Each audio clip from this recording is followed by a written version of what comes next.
শেখ হাসিনার নেতৃত্বে বাংলাদেশ কোভিড মোকাবেলায় সারা বিশ্বে ২০তম স্থানে রয়েছে। এ তথ্য জানিয়ে স্বরাষ্ট্রমন্ত্রী আসাদুজ্জামান খান বলেছেন, প্রথমে করোনা মোকাবেলায় বাংলাদেশের সক্ষমতা ছিল না, পরে তা আয়ত্ত করে সফলতা মিলেছে।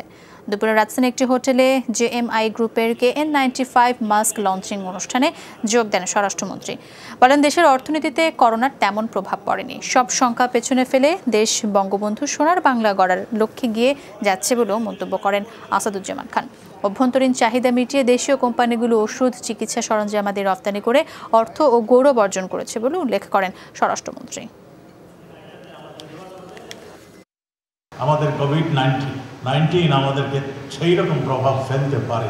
এই করোনা ভাইরাস মোকাবেলার জন্য সারা পৃথিবীতে আমরা 20ত স্থান দখল করেছি। আমরা ইকোনমিক দিক দিয়ে আমরা পথ হারাইনি, আমরা নিরাপত্তার ক্ষেত্রে আমরা কোনো ভুল কাজ করিনি।